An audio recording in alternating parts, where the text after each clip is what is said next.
So before we get started, I want to just say Uhuru Comrades. And this Sunday rally is going to be in memory of our comrade Kefing. So throughout the program, I'm going to say long live, and everybody say Comrade Kefing, because we might say all random stuff. So I want us to be together. So let's try it. Long live Comrade Kefing. Long live Comrade Kefing. Uhuru. So we want to really lift our comrade up high, and we want to really shed light to his life and his legacy. And it's an uplifting event. So we want to have a rally in honor of Kefing.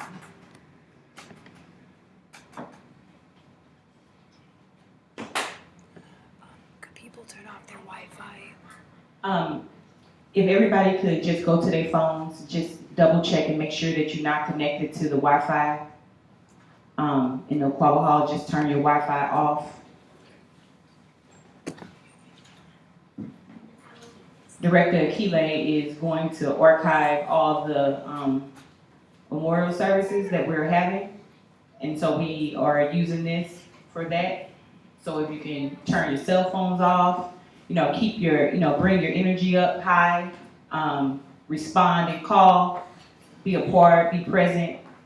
And I had spoke to different members when we get to the salutes. And if everybody, you'll have plenty of time to speak, but be mindful of the person behind, that's coming behind you. But everybody will have a moment to speak. So we won't do a call for resources or anything like that. It's just this whole rally is in honor of Kefing. So we're just gonna do the same thing we did in St. Pete.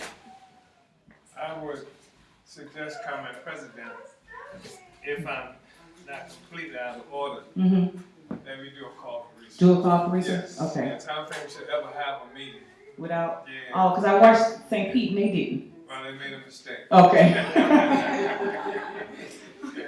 Because they sent it to me, I just, okay. Made a mistake. Because we sure was saying that. Yeah. Mm-hmm. We should always, every opportunity we should contribute. Mm-hmm. Okay.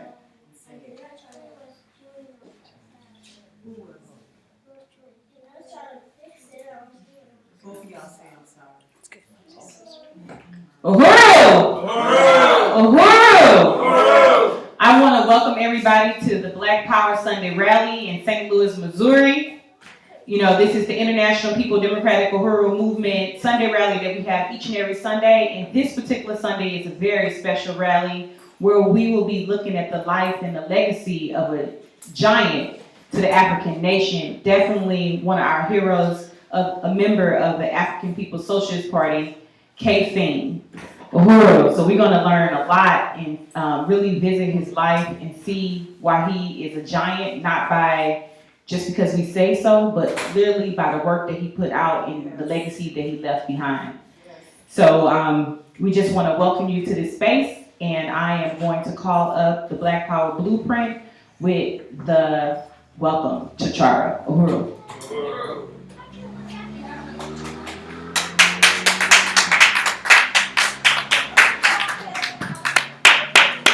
All right, Uhuru. All right.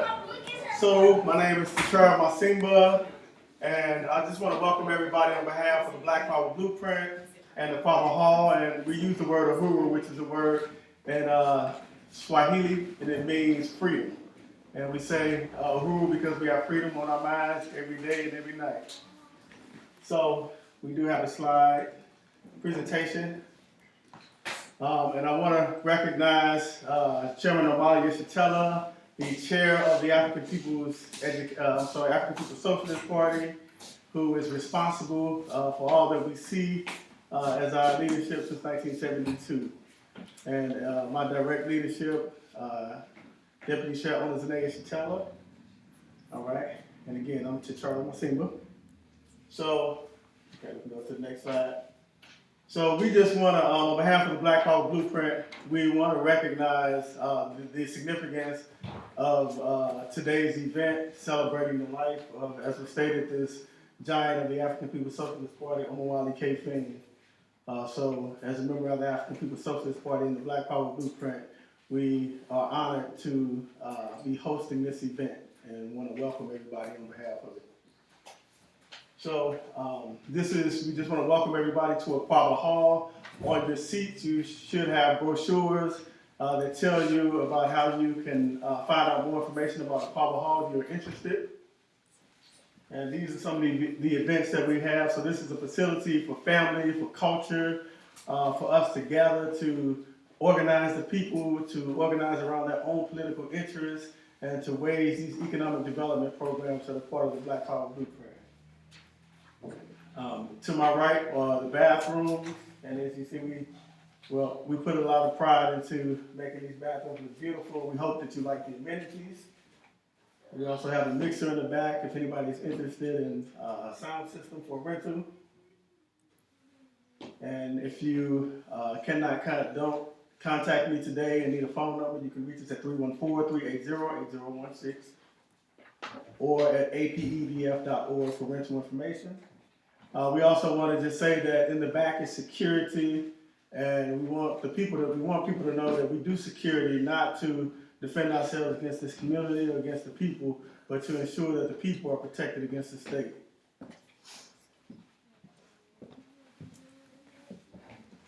And also, as was stated, if you are, please check your cell phones and make sure, or any devices, and make sure that you are not on the Wi-Fi, because we need an open Wi-Fi service to make sure that we can live stream. These are just some short pictures of the Black Power Blueprint, which includes the renovation of this building, 9,000 square feet, which includes the Aquaba Hall, the office space on the second and third floor. We are now in the process of building what we need for the outdoor market space and event venue and community garden next door, which includes paving a walkway through and putting plants and garden and trees and a stage for an event venue space. So this is part of the Black Power Blueprint, and you should see a 50-foot red, black, and green flagpole right across the street, raising a 25 by 15-foot flag.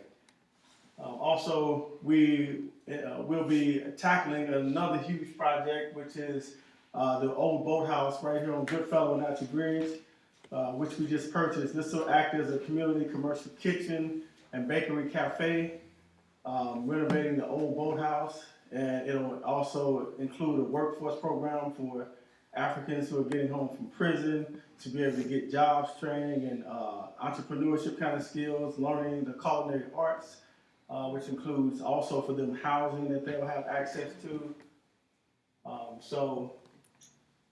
And right down the street, we just demolished the building, which will serve as we'll have a basketball court there. So this is all part of the Black Power Blueprint, the economic development projects that started right here with this building that you sit in today.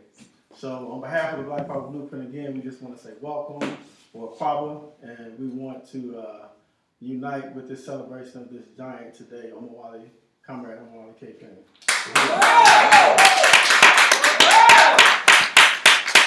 Long live Omowale Kefing! Long live Comrade Kefing! Long live Comrade Kefing! Uhuru. I just want to really salute and appreciate the Black Power Blueprint, and hope everybody feel welcome in this space. And now you have a space to have your next birthday party and invite me to your party.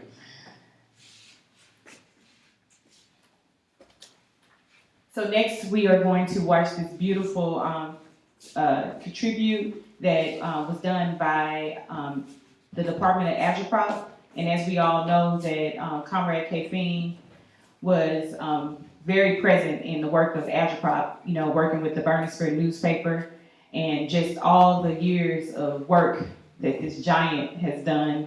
And as we watch this, we should, think about our life as revolutionaries and who we are, and how, when we want to honor Kefing, it's not lip service, but it's actually what we do on an everyday basis. So hope you enjoy this, contribute. Oops.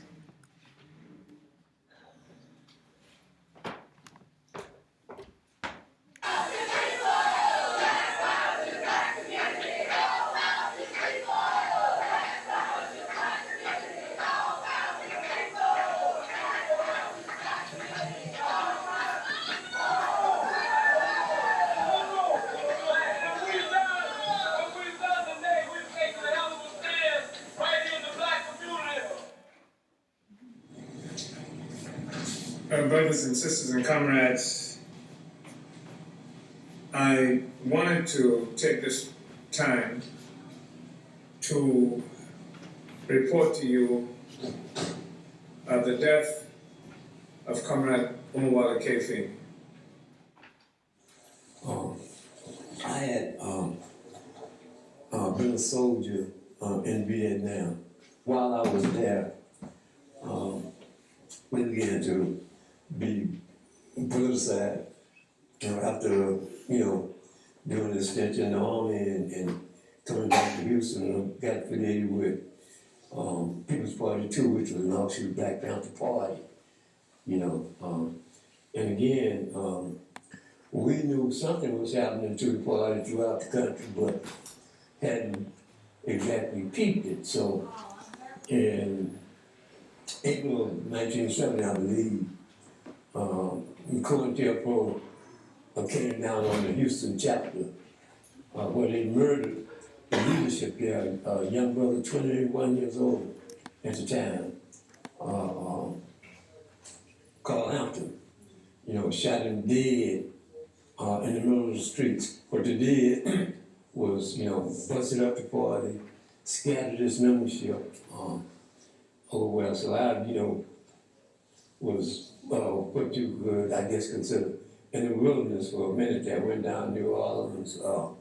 They had done the same thing to the party there, nowhere to go, nowhere to turn, only thing that was happening was cultural stuff, New Orleans was.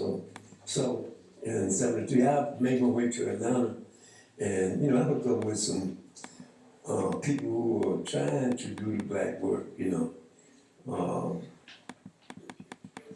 but none of it was making total sense. And I think it was the 73, 74 African Liberation Day, where in DC, I was first privileged in to come across a copy of the Burning Spirit newspaper.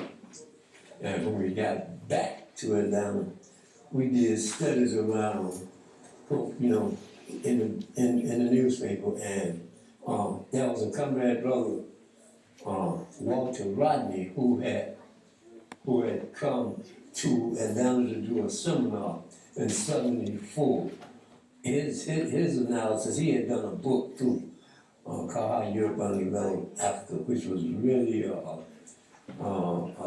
piece of work that laid that gave you more tools to work with in terms of trying to make a scientific analysis of what the hell it was that was going on. So Rodney came, so we become friends, and we got to debate and talk questions, all the questions, relative things in the British newspaper, and at that time, although Nkrumah had written a book, Neo-Colonialism, The Last Days of Imperialism, this thing had not been actually defined, because of all the independent states, the so-called independent states that existed on the African continent were, how, this thing had not actually developed into what they are today that you can see. I mean, they're transparent today, you don't have to have on no 3D glasses to see. Rodney clearly, raising these class questions and holding, the black worker out front, you know, as opposed to this super exploited attachment to the white worker, you know, really helped me stay the course, you know. And the turning point was Chairman Omali had come into Atlanta, I think, to speak at an event. It might have been a Pitts and Lee event. He, on that presentation, all the pieces of the puzzle for myself, you know, that the Burning Spear newspaper and Walter Rodney hadn't filled in. Chairman Omali pretty much filled those in when he had come to town, and I saw him and talked to him, you know, for the first time. And I saw, and when he came in, he didn't come by himself. Him and maybe a van, 2 loads, you know, a couple of van loads of people in the party came with him. You know, people who were, you know, I mean, Africans who were spiritually cool. I think that's the you know, I mean, people who were full of energy, full of let's go get them, had a African newspaper to work with, you know. Next time the party came back through, you know, I was willing to take all the party's literature, because I had a relationship with a bookstore there in Atlanta at the time. Taking all the party's literature, sell the Burning Spear newspaper out of there, and began to try to recruit from the party itself there in Atlanta. At that time, the party had a process of what they called the Burning Spear support committees. That, you know, where there was no party organization. But it was a pretty good process, you know, that the Burning Spear newspaper would be the basis of the relationship to the party. Kefing was a longtime member of the African People's Socialist Party. He came into our party in 1975, and we began working together around the case of Desi X. Woods. And it was around this case that my involvement with Comrade Omowale Kefing began. And we were based in Atlanta, Georgia. At the time, I was based primarily in St. Petersburg, Florida, but moving throughout the country, and then moved and did a lot of work in Atlanta, Georgia around this case. And this is how Omowale Kefing and I came together. In our car to identify as black. White people act like they only discovered black people in Miami after this rebellion.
I want to help everybody understand who this giant was. He was an extraordinary force. I mean, during all the time he was nearly crippled with this disease, Omowale Kefing was finding ways to participate in the political work of the party. He was copy editing articles for the Burnishman newspaper. Comrade Omowale Kefing was not just somebody who talked about the struggle or even who just wrote about the struggle, though he did both those things. He was deeply involved in the movement. He was somebody who participated in the revolutionary movement even after the defeat of the Black Revolution of the 1960s. And in the African People's Socialist Party, he was committed to complete that Black Revolution of the 60s. He was a dedicated freedom fighter. He was selfless. He was somebody who was committed to the revolution and understood that the revolution was more important than anything that might benefit us as individuals. The revolution has a responsibility to raise up Omowale Kefing. Omowale Kefing lives. And we say, live like Omowale Kefing. Uhuru.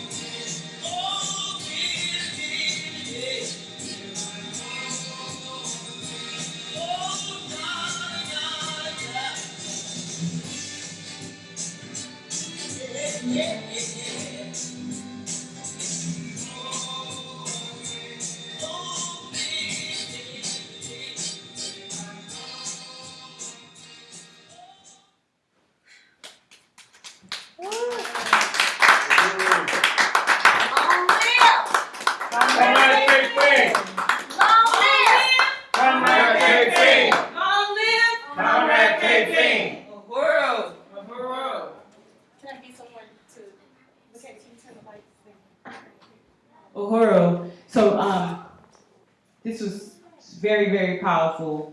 Every time I watched it, I'm just like thinking about meeting Kefing. And one thing that stood out, I mean, he said a lot of different things to me, but one thing that always stick out to me the most is he would say, Comrade, you know, it's nothing that a pluralism could give you.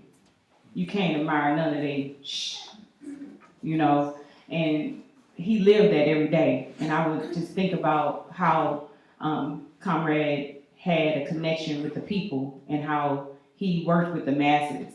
Like he just had the Uhuru swag and he knew exactly how to go into any situation where Africans, working class, and he would make you feel like you've been knowing him for 3, 5, I mean, when I met Kefing, I thought like I've been knowing him for a long time. And he just had his way of being a party force, but being able to connect with the masses. And that's what we all have to be. It's our responsibility to always lead and lead by example and have a stance, but always be connected to the masses of people to be able to put out African internationals. And Kefing did that so seamlessly, you know, just perfectly. He did. And I want to be just like Kefing, you know, in my work.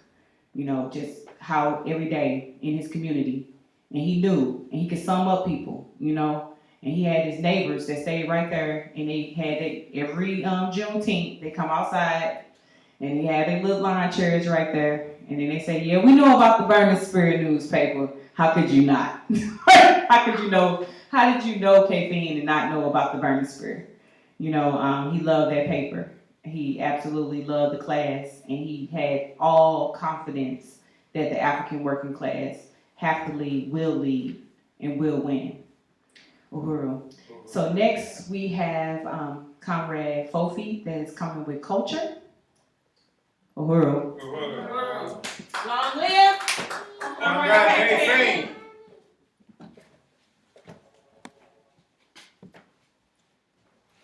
Uhuru.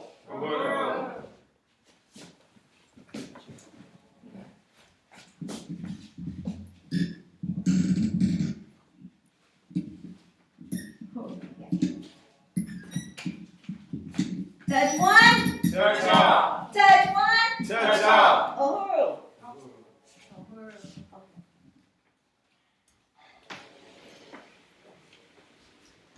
I'm trying to find words.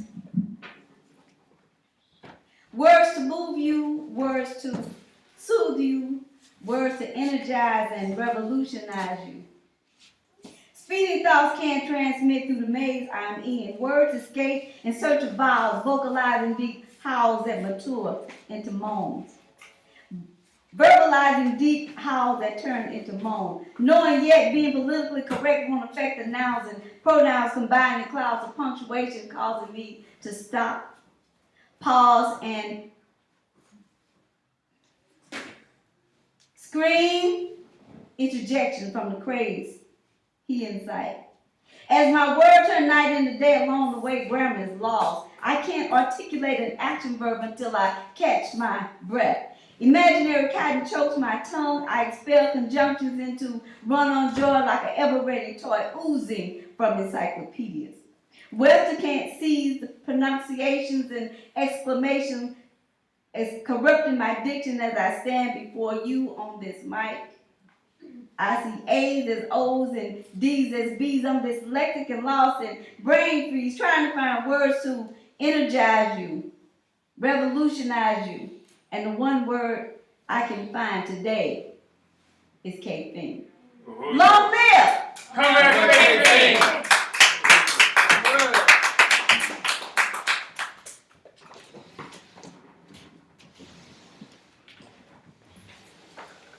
Uhuru. As Kofi was doing that poem, I couldn't help but to think how we had went to Juneteenth and we took TT. And TT is Fofi's aunt. She's younger than Fofi, but she's still TT. And we had got a hotel. And once we got to Juneteenth, we stopped at Kefing house first. And he said, I don't know what kind of revolutionaries y'all are. See, that's not how we do things. We lay on floors. What is all this? Y'all getting suites and hotel? He made us feel so bad. We was like, forget, we don't have to get the hotel. We can just stay here. And we was concerned about TT because TT, you know, she's not a part of our movement. But Kefing, like I said, he had his way with the masses. And he talked to TT, and before you know it, she was cadre too. TT was like, she slept on the porch. Kefing had a porch, and you know, it's covered, you know, one of those indoor porches. And she slept outside on the porch, and we, you know, he made us all feel at home. And, you know, that's just how Kefing was. And then political education started from the time you sit on his couch to the time you leave. He's working you. You know, and that's what I realized. You know, Kefing is not just talking to talk, but everything he said, he got something, he going somewhere with it. You know, and I really appreciate Kefing life. And I just had thought about that, and TT wanted to be here today, but they called her in to work. Just really was won to this movement by going to Juneteenth, not yet, Uhuru.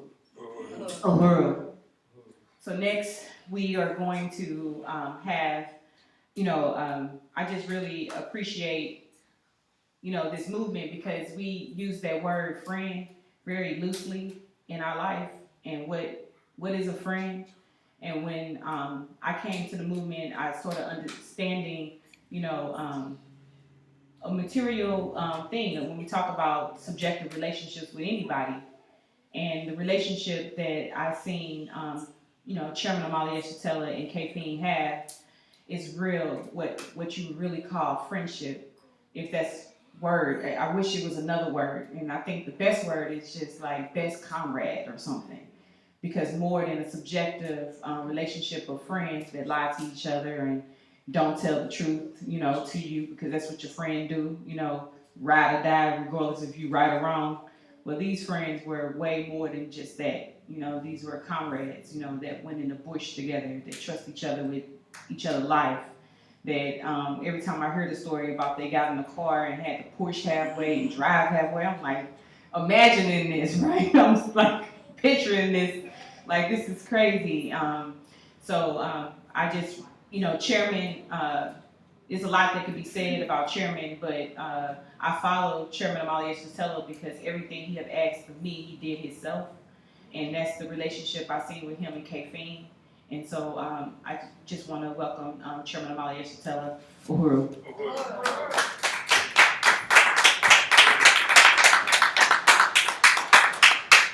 Uhuru Comrades. I really appreciate this opportunity to talk about Omowale Kefing. And as Comrade President Omali has just mentioned, we were extraordinarily close. he and I. And we were comrades who, on more than one occasion, actually were in situations where we trusted each other with our lives. It was a deep kind of relationship. And I want to say that when we talk about Omowale Kefing, I can give you an anecdote after anecdote. Comrade President Kalambayi just talked about the fact that years ago we were given what was supposed to be a gift of a Volkswagen vehicle in Tuskegee, Alabama. And we started the drive from Tuskegee actually to trying to get to St. Petersburg, Florida. And so we drive away, and then the vehicle was stopped. It would lock up and wouldn't go any place. And we'd have to get out of the car, and then we'd push the car. And then we'd push the car for a while, and then we'd get back in, it would drive for a while. We did that from Tuskegee, Alabama, all the way to Gainesville, Florida. We did it sometimes in real dangerous sections of the state of Florida, where Klan and other kinds of reactionary white people were known. And I can talk to you about how Omowale Kefing and I, we did organize to free Desi Woods. And that was an extraordinarily important campaign that we were engaged in. And Comrade Omowale Kefing was given the responsibility to lead this national organization. It really became an international organization to free Desi Woods. And he traveled throughout the United States helping to make that work happen. Comrade Omowale Kefing was also given the responsibility to mobilize for the Desi Woods work. We worked all over the South, and particularly in northern Georgia. That was an extraordinarily dangerous place. We worked in some places where most of the civil rights movement wouldn't go because it was that threatening, that dangerous. And we organized in Hawkinsville, Georgia, which is where white people had their own jail for private jails for black people. And where when we arrived in the city to support the trial of Desi Woods, there were highway patrol blocking the entrance into the city, stopping every car that was coming in the form of intimidation, where the people were threatened with jail for participating in demonstrations in support of Desi Woods. We worked in other places. Comrade Kefing played a leading role in organizing to build the African National Prison Organization.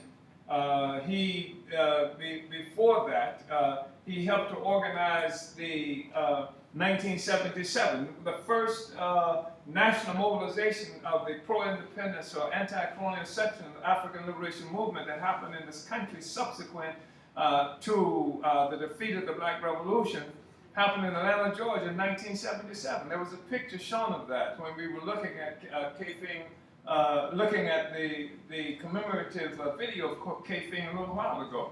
Kefing played an important role in that process. He was with us not only in Georgia, but throughout Florida. He was with us in California, where we were organizing, played a critical role in the work there. So, I mean, there's so much that we can say in terms of how Kefing participated in the work and in the movement.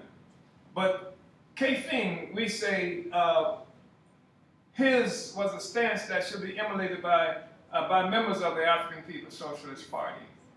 He was cadre, he was a revolutionary.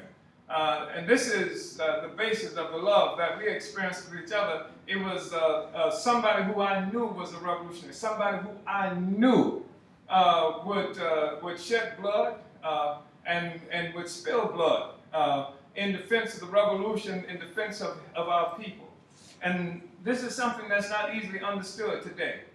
after the defeat of the revolution, the revolution still has not completely recovered from that. The fact is that we've gone for more than 2 generations where people have no understanding of revolution, where there is no discussion of revolution, generally speaking, unless it's coming from our party, where people now have been reduced essentially to social media militancy, where somebody with a smartphone and access to a computer can get a lot of likes and then somehow become influential, and that's the statement about what being in the movement is all about. Yes. That's not how we understood revolution.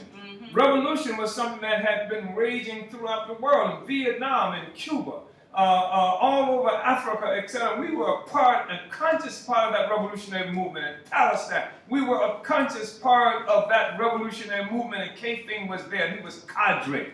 He was not this play stuff that you see many people dealing with today and haven't the slightest idea. Even when we talk about a revolutionary cadre and revolutionary stance, they have no idea what the hell we're talking about, and that's the struggle we're engaged in today, and why it's important to talk about Omowale Kefing. Yes. Omowale Kefing died a revolutionary. Yes, he did. Ahmed Kefing, as it was mentioned there, in 1975.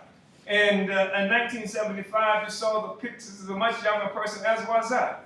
But he died as a part of the revolution. He was a revolutionary. Yeah. He was somebody who understood. He was somebody who understood the significance of revolutionary organization. If you are talking about revolution, then you got to be talking about revolutionary organization. There's no such thing as revolution that occurs without revolutionary organization. He understood that. He understood that we had to have an organization based on revolutionary principles. Just any kind of organization wouldn't do. The Boy Scouts will never make a revolution. The Glee Club will never make a revolution. The NAACP will never ever make a revolution. Most of what calls itself the white left will never make a revolution. We had to have a genuine revolutionary organization. And that meant that we had to have an organization, a steel cadre, that was selfless, that was willing to do anything to make this revolution come to fruition. That was Kefing. We enjoy this space now. You know how this space came about. This space came about because of a cadre stance just like Omowale Kefing. When Omowale Kefing and I worked in Atlanta, Georgia, when I was sent to Atlanta, Georgia, when I went to Atlanta, Georgia to work, we had no resources at all. The only thing I had was a big red Samsonite suitcase filled with books. And a phone number, an address of somebody who would house me. And the person who housed me, when I looked in the refrigerator, there was nothing in the refrigerator to eat except an apple. And the apple was rotten, right? And so there were no resources. And we had our office and living quarters in the same place in Vine City, 94 something in Vine City. And the place was so dilapidated and impoverished that the door had no hinges. You actually had to pick up the door on your way out and then leave and then lean the door back up against the space when you leave. And we had nothing, no resources, but the revolution had to be made, and we had the party. And we had the cadre in the party. And you heard Kefing say that when I showed up in Atlanta, I showed up with 2 van loads of Africans who were ready to make the revolution. That was the period at that time. There were no prima donnas, never had prima donnas, had no room for prima donnas. There was no room for lying and mistreating the people who were in the organization. Kefing was a revolutionary. Yes. And this is why we had the relationship that we had. And he wasn't a perfect human being. There's no such animal.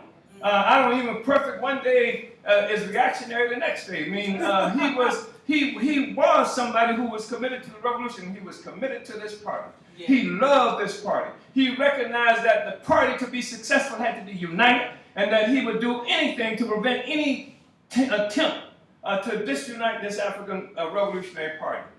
He understood that in order for there to be a revolution made, there had to be a revolution organization that was disciplined, and that was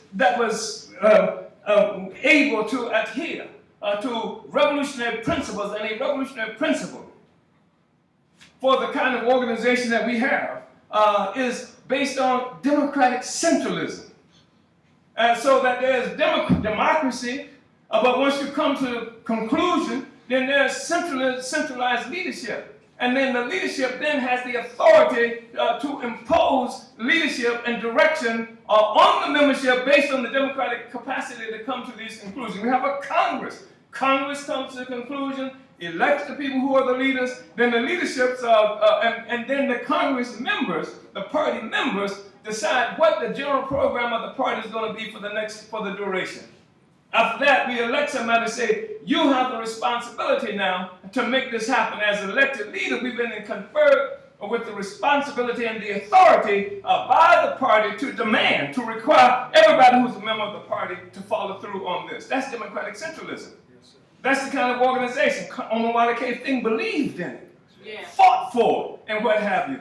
And that's why he died as a revolutionary. And we went through turbulent periods of time. We went through all kinds of threats, he and I, and other people who are in the party.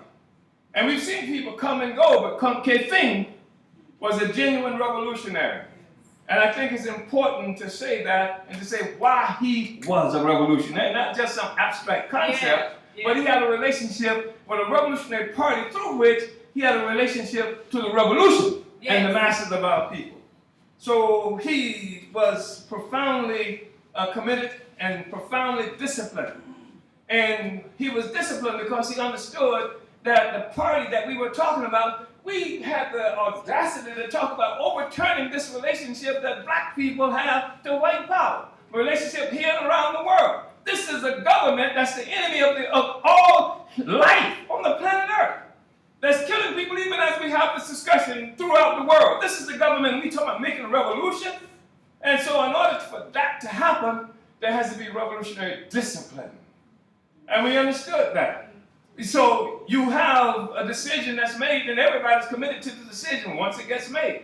You can't have a decision that's made and then you got 14 different people going 14 different ways to do what they do. In fact, a revolutionary discipline and a revolutionary party presupposes that we are united in will and united in action. Kefing believed that and functioned like that. They used to talk about us as a form of slander. They say, you're like automatons. You must be, because they saw our discipline. They say, because if I ask you a question one of you a question in Oakland, California, and then I get the same answer that I would get from one of you in Tampa, Florida, that shows that you must be some kind of, no, that shows unity.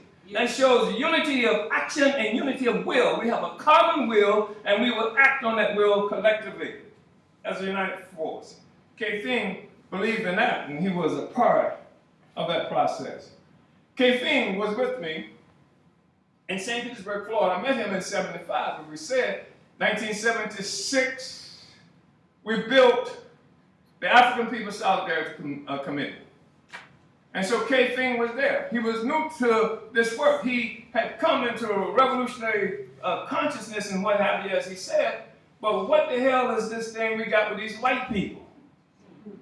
So he come to the first meeting we had with the Solidarity Forces. And he's watching, this thing with the white people. How the hell do you explain this thing with the white people? But Kefing believed in the revolution, he believed in the party.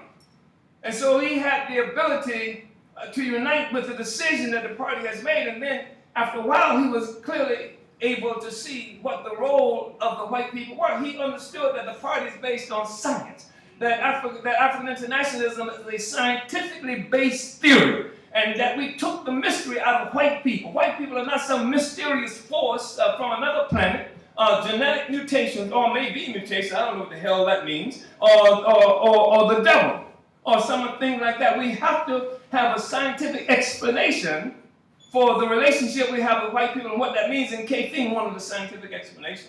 He was a working class intellectual, not some pie in the sky, not some professor way out there. He was definitely on the planet Earth, and he wanted an explanation of how we got here and how the hell we're going to get out of this that made sense. And we brought him the science of African internationalism and helped him to understand that there's no mystery in white people. We know why white people do what they do. We know what white people have done. We know what white people do right now, but we know why white people do those things, and the white people do exist, and they are in the world, and we're going to have some kind of relationship with them, whether it's shooting at them, running from them, something, but some kind of relationship. Can we develop a relationship with them that breaks up, first of all, the solidarity of this whole white people that's against us? Can we break up that solidarity? Can we win sectors of the white population, neutralize who can be neutralized, win who can be won, so that in the process of making this revolution, we have a greater army to defeat our enemies? Yes. And so, Kefing understood that. There was no, we took the mystery out of the white people question. And we were able to work with that. You know, people have slandered us about the white people question. White people have slandered us. Africans have slandered us. White people went so far as to say things like the white people who are in the solidarity movement under the leadership of African people are simply white lesbians who work under the leadership of black men. That was their slander. I never have understood exactly that. I still don't quite get it, but it sounds like it's supposed to be something that was really horrible. And so-called white communists have gone so far as to say that this won't work because white people will not work against their own interests. Like it's against the interest of white people to work under the leadership of black people in order to make this revolution. What kind of statement is that coming from a so-called communist? We had Africans who had their own secret relationships with white people. And therefore they were corrupt from the inception because they were secret, because they couldn't justify the relationship, so they had to be secret because they were black nationalists. So how do they justify the relationship? They can't. And this is what corrupted their relationship with white people, because it had to be secret. And of course they were secret just to them. Everybody else knew what the hell was going on, you know. And so, you know, they would slander us and etc. And now there is no slander mostly coming from that. We see some slander. For example, we've heard that, in fact, when we first did the first tribunal reparation for African people in 1982, we had this great black leader who said something that he was opposed to the tribunal we were doing because of our relationship with the Solidarity Forces, because it meant the white people was going to get the money when we got the reparations, right? That was one of the things that he said. And we've heard that since then. We've heard people who at one time pretended to be revolutionary and even got up in the ranks of our party, even ascended to a leading role in the party, who now claim that he's discovered that the white people are the ones who get the money from the reparations work that we do. The white people get the money. The white people are the ones who own the institutions. That's what we've heard from this person. Of course, that's trite. It's BS. But he's playing to an audience that needs any excuse to be opposed to the revolution. Because he said, well, you know, if you look at the, go online, he said, you can find out, go online and see the white person managed this institution and a white person managed that institution. See, that shows that it's the white people who gets the money who run this. Oh yeah, the white people manage this and white people manage that, but they manage it under black leadership and black ownership. And just like when you go to the bank and they got black people working in the bank as tellers, you don't say that the black people own the bank because the white people are working there. And when Garvey was alive and trying to do work, and this is a practical reality that we are confronted with in the real world, that Garvey even had to have white people go buy certain stuff because the white people wouldn't sell it to black people. Because we live under colonial domination. Yes. And because Garvey ended up having to use an African whose name was Cyril Briggs, who was so light-skinned he looked white, to buy one of the ships. He got Cyril Briggs to go buy the ship for him. Well, we don't have to get a fake white person to do some stuff. We got a real white person who can do some stuff under the leadership of the Black Power movement. That's just the way it works. Yes, you can call it what you want, but that's the truth of the matter, is that Kefing understood this. Yes. He got it. And he was not like these phonies who want to use any kind of weapon to attack the revolution. And he was able to deal with criticism and self-criticism, which is a fundamental principle of revolutionary organization. He was able to deal with the issues of democratic centralism, which means you don't do what you want to do. You're talking about building a revolutionary movement that's fighting the most powerful government on the planet Earth that's ever been on the planet Earth, and you're trying to win your freedom. If that's what you're about. Some people are not about winning freedom. Some people are about talking militant and what have you. But that's different from an actual organization struggle to win freedom. And I want to say this. Because cadre is a critical question. Because our organization is relatively small. So we got an organization of a few hundred people that lead organizations that contain more than thousands of people under the influence and leadership of our movement. So you just can't have anybody do that. You got to have cadre. You got to have revolutionary discipline. You got to believe in democratic centralism and follow it out. Because we're talking about making a revolution, not organizing a party. We're talking about making a revolution. So when you talk about doing this, you need cadre who's dependable, who's trustworthy, who believes in African internationalism, who believes and is capable of making the necessary sacrifices to make the work happen. You're talking about having cadre who can leave a city in St. Petersburg, Florida, which is always warm, which is never freezing cold, and come to St. Louis for a week and stay for a year, who is under the worst kind of circumstances, building in a place with no floors in it that we purchased right here to reconstruct, who has no toilet, pissing in cans, and sometimes a woman cadre who is doing this. When it's too cold, she was here. When it's too hot, she was here. When the place was filled with dust, she was here. She organized all of the forces who were necessary to volunteer and to construct this place. That's cadre. You can't do that on some wishy-washy stance. When it gets too tough, you're going to quit and then blame the organization for your inability to live up to revolutionary standards like Omowale Kefing. And that's what happens too often, is that people are too cowardly and dishonest to say, I just can't do it. And everybody can be a revolutionary, we know that. That's why we say that those who can should join the party. Those who can't should support the party. And those who can't join or support the party publicly should support the party secretly. Because we know everybody can't join. And we don't want everybody to join. There are some people who are friends of our organization. Please don't join. Please don't try to join. We don't want you to join because we want you to remain friends. Because once you come into the organization, there are requirements that the organization will make on you because there's an assumption that you're a cadre. That's what I love about Makeda. I do. Because Makeda loves this party and she fights for this party. She supports this party. And I've seen people attack this party and try to do it through Makeda. And Makeda said this is an organization based on democratic centralism, criticism, self-criticism. If you got something to say it to them. That's right. That's what she said. I saw the communications. This was somebody who was supposed to be in the party in Chicago, who was going through the process to come into the party. And then because he didn't want to be in the party.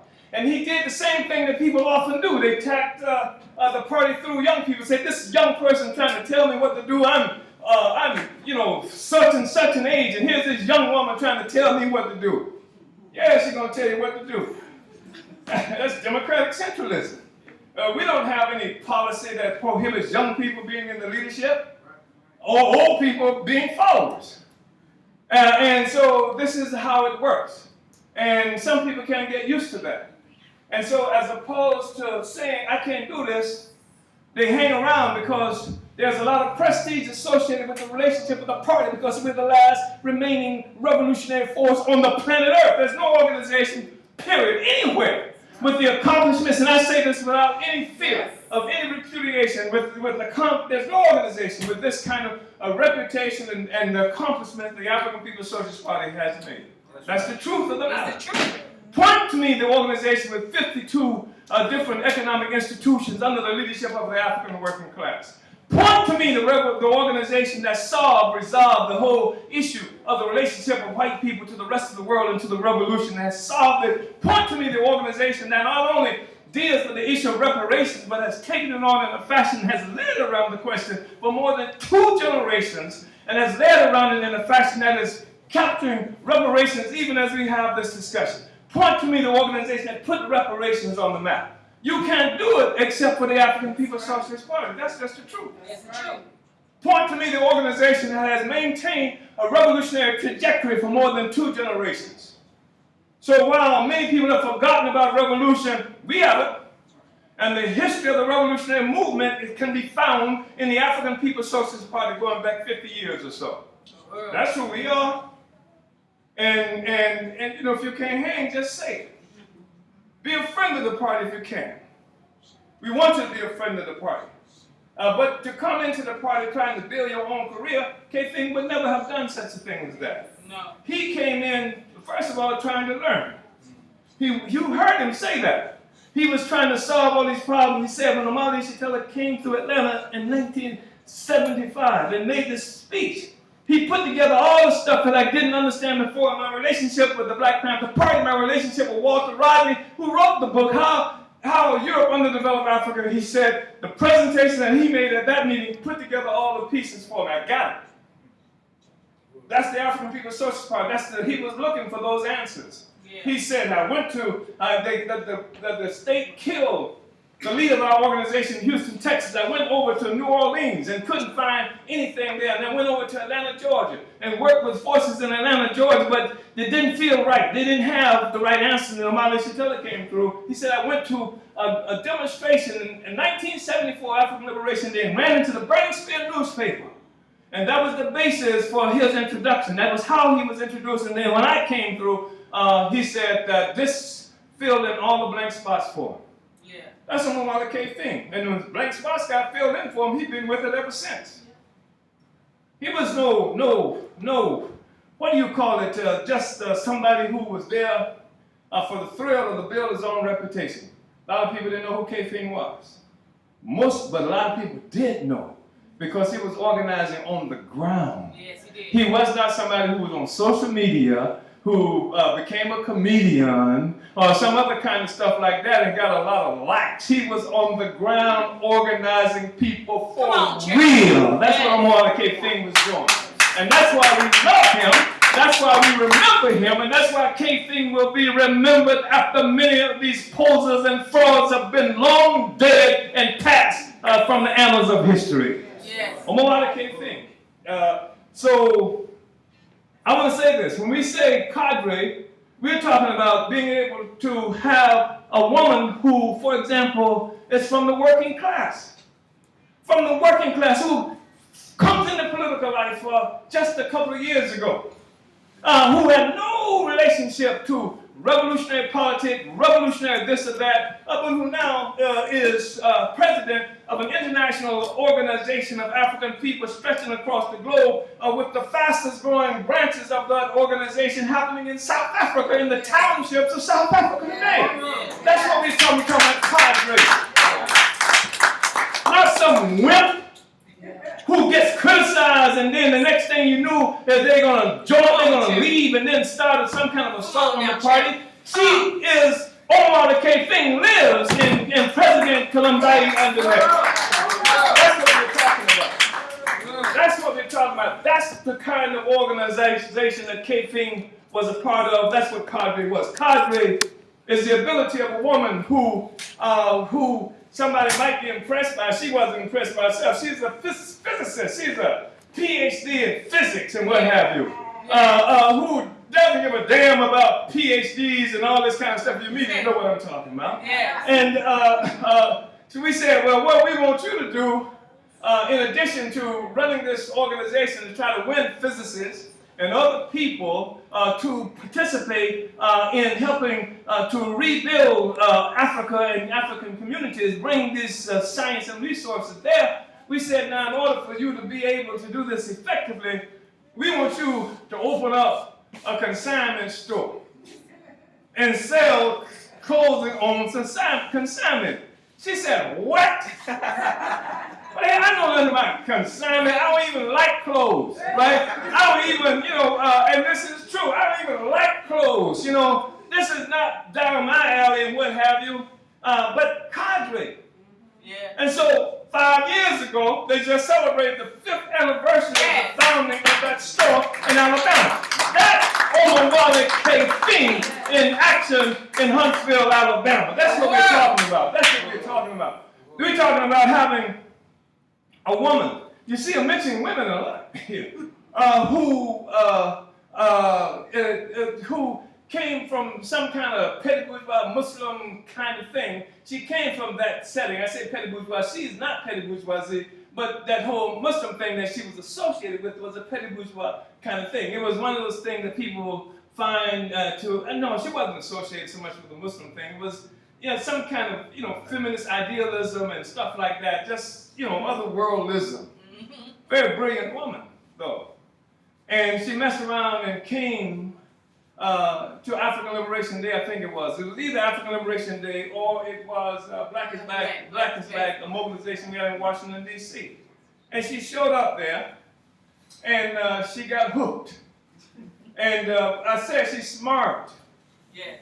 Which means that theory meant a lot to her. She got it. And she became one of the fiercest fighters in our whole movement. Yes. And she now leads the African National Women's Organization. That one person provides the leadership for that. One person provides the leadership. When I say one person, I don't mean they don't have committees and things like that. We have them.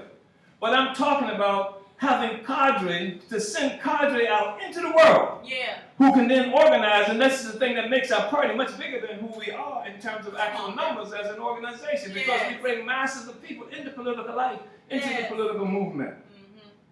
And we run newspapers. Cadre assume that responsibility. You can't just have anybody doing that, right? Yeah. We run a radio station. Cadre. Brother who runs the radio station never been on an airplane in his life till he came to St. Petersburg, Florida to take over the radio station. Yeah. And gave him that opportunity. He takes it on. That's cadre. That's Omowale Kefing that we're talking about there. And of course, you look at this young African woman in St. Petersburg now who is running a reparations campaign for electoral office, for elected office. That's cadre. That's Omowale Kefing style. And of course, I could talk a long time about the role that this Comrade Deputy Chairman Omali Yeshitela. Talk about cadre. Talk about working class. Talking about assuming real responsibility that affects thousands of people on a regular basis. That's who we are as a party, and that's what Kefing helped us to build. And I just want to say finally this thing that I think is really important. Because this thing about the white people is something that that's left over from prehistoric times. Because we no longer experience some kind of mystery about white people. Yeah. We know who white people are. And we are building a revolutionary movement. And I've heard it said again that the white people get the money. And I don't know which white people they're talking about getting the money. I know that one of the white persons that they identified as getting the money has given more than $70,000 at a single time to the African People's Socialist Party's work as reparations. I know others have done comparable contributions to the revolutionary movement. I don't know how the hell they're supposed to be getting all of the money. When the money, you see where our money goes. All you got to do is go any place we're located, you can see where our money goes, what have you. And that's just rank kind of slander. And but Kefing, as I said, was there when we built the first African People's Solidarity Committee, when we first organized it. Kefing was an African internationalist. He understood the relationship of the contradictions, the struggles that African people have here to the fact that we were kidnapped from Africa. It's not like we popped up in this country someplace. The contradiction didn't start in St. Louis. I don't give a damn how bad things may be in St. Louis. It didn't start in St. Louis. The contradiction started on the continent of Africa. When the first white man put his foot on the continent of Africa and forced an African person to do something against our will. That's when the fight started. And that's something that Kefing understood quite clearly. He was an African internationalist. He helped the work that we did with the Pan-Africanist Congress of Azania in South Africa. Kefing was central to that work. The work that we did for the Zimbabwe African National Union, ZANU, before it went into office and before it revealed all of its petty bourgeois features. Kefing was a part of that because we understood that there is not going to be any freedom for African people unless we break down all the borders separating African people from each other and from our resources. So Kefing was critical to that kind of work. He was committed to that kind of work. And when I look at what's happening, our party is doing in South Africa. When I look at, we are working in townships, in Everton West, in Houghton. We're working in several different provinces in South Africa. We have cadre who emerging in Paris, France, Africans. Cadre emerging in places like Rotterdam, in Holland. Africans, cadre emerging obviously in England and various other places around the world. These are cadre who assume for themselves this responsibility to build a revolution, to reproduce themselves. And when you reproduce yourself as an actual cadre of the African People's Socialist Party, you are reproducing yourself as you're reproducing Omowale Kefing, because that's who Omowale Kefing was. That's why I love Omowale Kefing. That's why Omowale Kefing will be remembered long after many of the enemies of our revolution have passed from this earth. So I want to say that and to express my appreciation to all of you who have come out and share with us because cadre Kefing being willing to make the sacrifices. It's an attack on individualism. Yeah. You're so important. You are the most Come on now. important thing. You are the center of the universe. Yes. Your feelings get hurt. Your feelings get hurt so the revolution can go to hell. Your feelings get hurt so let America keep bombing and murdering people all over Yemen. Your feelings get hurt, so let the whole gentrification process happen here in St. Louis. Let them put a national geospatial entity here on St. Louis, taking 1,000 acres of our land. Your feelings are hurt, so that's the whole thing. And this sectarianism that comes from this whole personalized politic that some people have brought or tried to bring into the party, and sometimes you don't know who you get when you bring people into the party. You're struggling all the time to try to help people become the best that they can be, but sometimes people are the best that they can be when you see the worst that they are. And they are sectarian, and they take their own personality into a political relationships that we have with people. They destroy relationships that the party has with other groups and other people and what have you, because that's who they are. And they are not cadre, they are not Omowale Kefing, they are not revolutionaries, they are not African internationalists, but Kefing was that. And that's why we are standing here talking about him today. He was able to do what was necessary to forward the revolution. Long live Omowale Kefing, Uhuru Tours.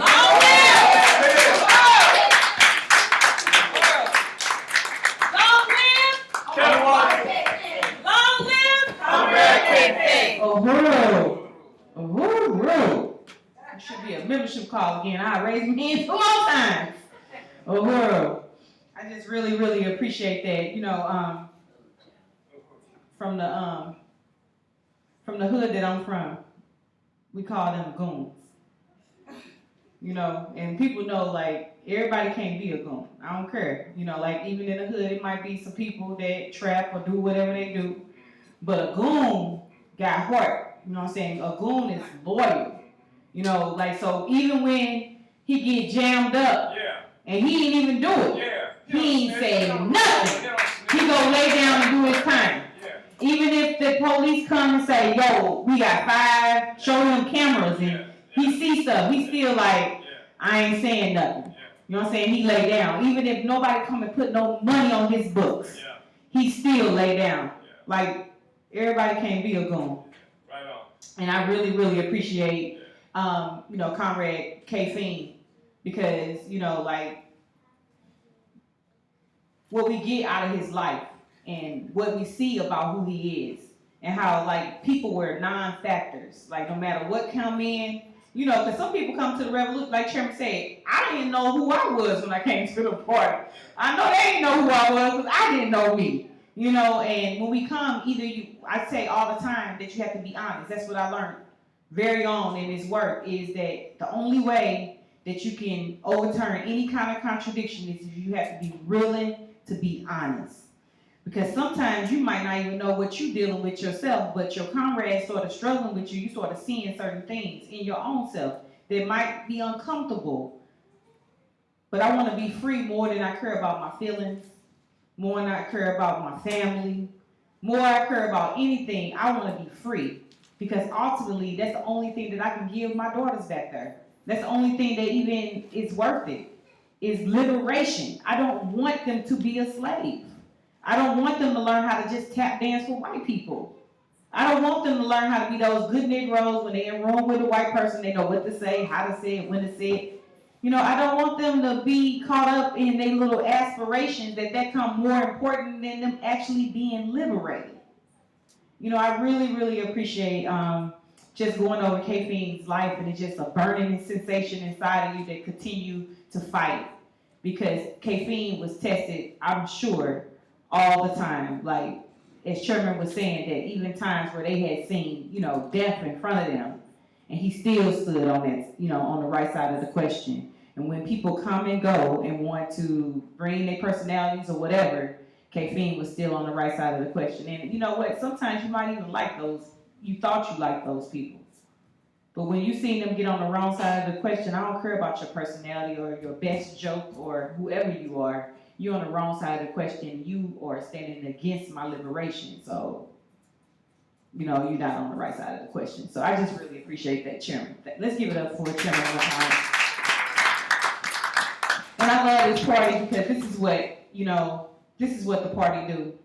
We take our giants and we put them on our shoulders, and we will carry them everywhere we go. And Kefing will continue to live inside of us, not in some, you know, he on my altar and stuff like that, but literally in my actions every day. The times when I'm sitting on the edge of my bed and I feel like my bills and my family and I'm just tired, I think about Kefing, and I think about how he's struggling, how he couldn't even breathe. But a week before he went away, he was, somebody said that they seen him checking the Burning Spirit, editing, copy editing somebody, the edit of the Burning Spirit. That Chairman, when he go visit him a day before he passed away, that he say, I'm self-critical because I want to contribute more to the revolution. This is what I'm thinking about on my deathbed, that I want to give more of myself. If I could get a couple of more days, because I know that my people ain't liberated yet.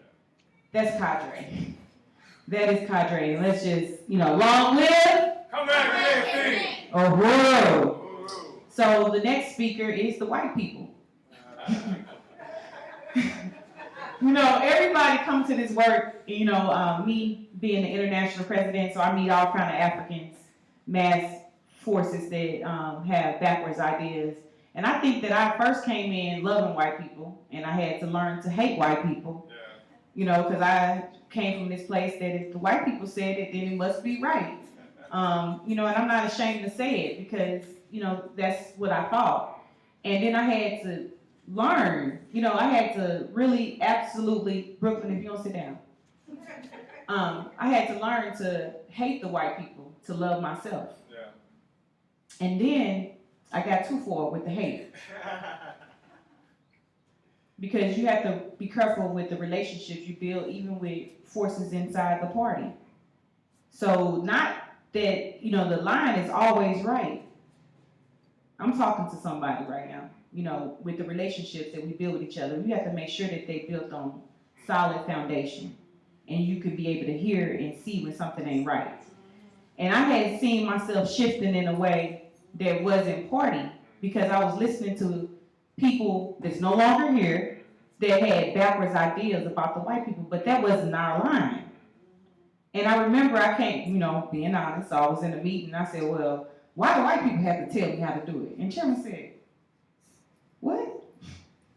because they are African internationalists. I trained them. He said it way deeper than I did.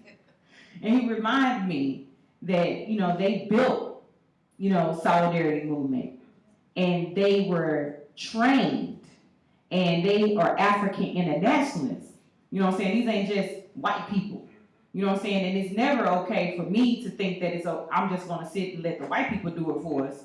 But it's nothing wrong with me saying that I'm gonna get everything that the white community that has hoarded all the confidence, all the skills, and it's their responsibility to bring it back to the African nation. Yeah. So yes, you come right here and sit here and show me exactly how you do this Google Docs. That's right. Because I don't know how to do it. That's right. But y'all know how to do it, because we don't got laptops at home.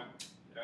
So yeah, come on over here and show us how to do it. Yeah. Yes, call that number and get that appointment, because I'll call 10 times and they ain't heard me. That's right. And she called and now we got an appointment. Yeah. Yeah. That's what they supposed to do. Yeah. And so what we did is extend our hand in the white nation, in the white community, the revolutionary hand. So now what you see, we talk about neo-colonial, which is white power in blackface. You know that black person, that black Negro that speak white every time you see them. You know what I'm saying? They just absolutely ain't black no more. Obama, I know y'all love him, but Obama, you know what I'm saying? He was a black man and you loved him, but he did nothing for you. Name one thing that he did for you, nothing. So now what we got with our next speaker is black power and white face. Right on. So let's call up Chairwoman Penny Hess.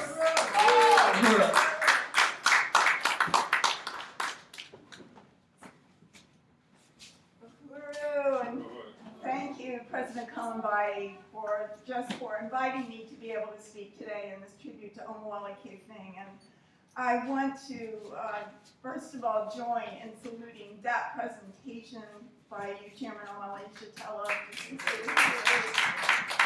I'm unity with it, but also to know when I think about Omowale Kefing, of course I think about you, because you and Kefing were always together. You were such deep comrades and confidants and fighters for the African Revolution at a time when the movement had been crushed by the government, by the U.S. government, and the leaders such as Malcolm X and Fred Hampton and others, even in Oakland, California, were murdered, were killed, and the chairman was out there, Kefing was out there still fighting for the liberation of African people and the leadership of the African working class. And regardless of what happened, going up against the wind, going against everything that was thrown against the African Revolution. The chairman was there, and it's really, you really, really cannot imagine the things that the party has been through. I want to say that I am, I am deeply honored to be the chair and a member of the African People's Solidarity Committee. And as the chairman said, that is the white organization that extended the African Revolution into the white society. And it was brilliant. This was formed in 1976, way back in 1976. It's 43 years ago, I think. And it was very historic because never before had the African Revolution said, we're going to take this question of white people on and they're going to be under our leadership. And that it meant that our job was, and still is today, to go into the white community as African internationalists. That means that we embrace and see the world through the eyes of the African working class, and we win other white people to open up to that and take responsibility for that. And the chairman and Kefing was part of this. They had to win us. They had to tame the beast that we were. We were opportunists, we were self-centered, we had all of our interests in the center of everything. We brought our baggage with us into the solidarity movement, and it took constant struggle from Chairman Omali Yeshitela, from the African People's Socialist Party, for us to begin to, first of all, take responsibility for the fact that every white person sits on the pedestal of the enslavement of African people, the assault on Africa, the colonization of Africans in Africa and here today. This colony inside of the borders of the United States, that we are the colonizer nation, that there is nothing that we have not hesitated to do to African people and done it for financial gain, to send our kids to college, to have a house, to be able to move in the world with the rose-colored glasses on that we have, at the expense of African people, at the expense of African workers here on the north side of St. Louis, of the how many millions of African people go in and out of the prison doors every year inside this country. Yeah, I know that it's like 1.5 million in prison at any given time, but they say that's like 7 million go to court, go to trial, arrested by police. They say that a statistic that police murder of African people in this country is the highest cause of death for African men. You know, and that everything that we have is stolen from African people. Every single thing that we have to get down to it, we have to tell the truth. We cannot cover this over.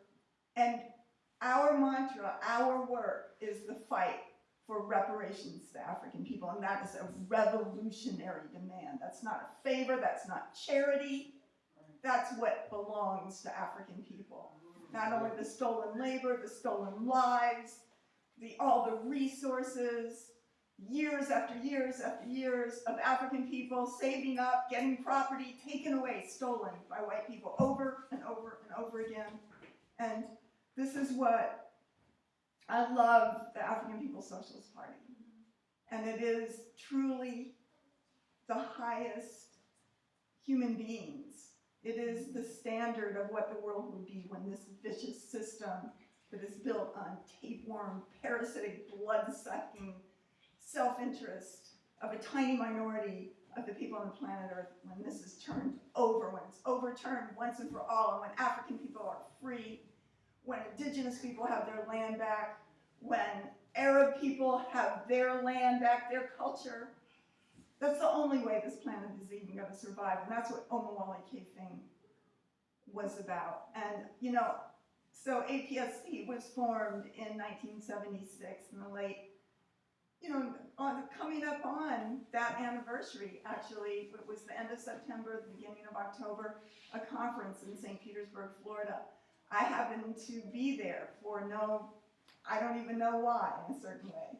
But I wasn't an activist, I didn't have a political history in any way, but I did want to be part of changing the world, and I did believe that African people must be free. And I was there in 1976 when the African People's Solidarity Committee was formed. And when I heard Chairman Omali Yeshitela speak, I knew that I could never walk away with this, because I could see it then everywhere. I can see all of it. I can see the world. I could see the United States for the first time, and it was powerful. It was powerful to see what the challenge was to us as white people to go into that white community and organize others. So the party, in its early years, was in Oakland, California, and I had the honor of being there. Kefing was there. I can't think of Oakland without thinking of Kefing. And what that meant for the chairman. The chairman was in Oakland for over 10 years, for maybe 10 or 12 years. That was the headquarters of the African People's Socialist Party back then. And that was, you know, in the early 80s, the early 90s, after Oakland had been the revolutionary center where the Black Panther Party was. But this government crushed it. It crushed it. It wiped it out, not just the leadership of the African Revolution, but also the people themselves. It imposed crack cocaine into Oakland. I think Oakland was, after Los Angeles, very first place that the U.S. government, that came out in some films and documentaries that I'd seen.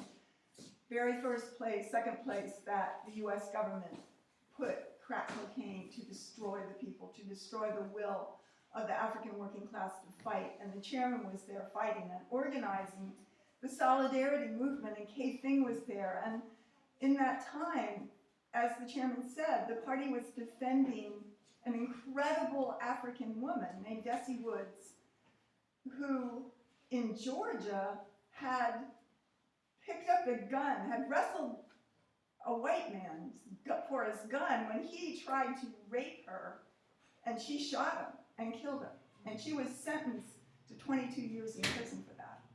And it was a famous, a well-known case because of the party and because of the leadership of Kefing, who was over that committee. And it was really, really important too because the party had the slogan for the case of Desi Woods as "Free Desi Woods, smash colonial violence," whereas the white women's movement wanted it to be "Free Desi Woods, a woman had a right to resist," or something like that. And the chairman has, raised what the party is still struggling around. There is no such thing as women in general. They're the colonizer women, and they're the colonized women. And what happened to Desi Woods is part of the overall colonial violence that white people commit and assault African people with every single day. And that was a powerful, powerful campaign. And under Kefing's leadership, he organized on the East Coast, the West Coast, the South. We were on the West Coast then, and he came out there. We went. Kitty Riley was in Oregon, and she was organized under the campaign to free Desi Woods and Omowale Kefing. He went up and down the coast. Some of us, Maureen and others, traveled with him, organizing, and he taught us how to push the struggle and fight for this and win this struggle that this is about colonial violence against African women and African people as a whole. So Desi Woods was released in 1982. So it was a victory. It was a tremendous victory of the party, and she was an incredible, incredible person, woman, force. And she was amazing. And that also, that Omowale Kefing, he loved the party, as the chairman said. He loved the Burning Spear newspaper. He was the editor of that. He, of course, fought for Desi Woods. He was known for that. He was everywhere in Oakland during the years that he was there, that anything was happening to the African working class. He fought for Jeffrey and Joyce Wheeler, who were a woman, an African woman, and her son, whose bodies were found and abandoned in an empty house, an abandoned house in Oakland. And he took that struggle on and led that.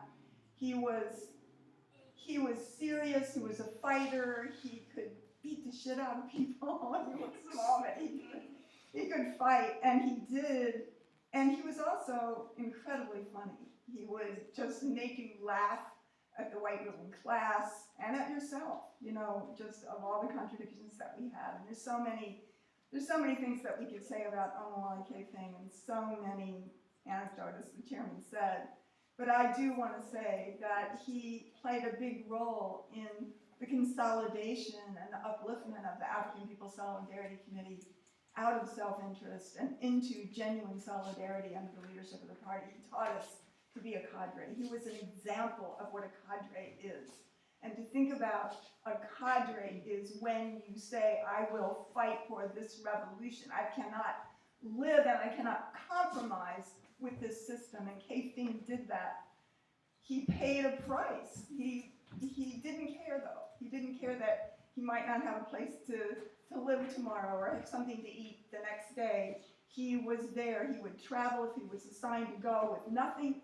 He would organize. He would lead demonstrations. He put out the Burning Spear. He was just a foundation, a cadre foundation of the African People's Socialist Party. I will never forget him. It was an honor to have known him and to be there in those years. And I just, want to tribute again Chairman Omali Yeshitela, Deputy Chair Onsine Yeshitela, President Kalambai, all the leaders, Tacharwa, leaders of the African People's Socialist Party here, and to say again, it's a profound honor to be under the leadership of the African People's Socialist Party, to go into the white community, to fight for reparations, not just in theory, but in practice, turning over those stolen resources, and to say, long live Omowale Kefing! Uhuru!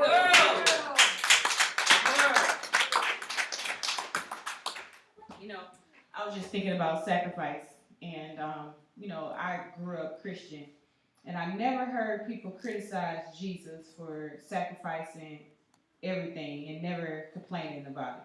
Like, have you ever heard anybody criticize Jesus? And he said a lot of radical stuff about how he did away with his mother, he did away with his own brother, and one of his brother James, which didn't follow him until after his death. You know, a lot of his siblings didn't believe who he was, or didn't, you know, follow his teachings, or wasn't one of his disciples. None of his cousins were either. You didn't hear about his cousins or his people following him. But nobody criticized Jesus for making sacrifice.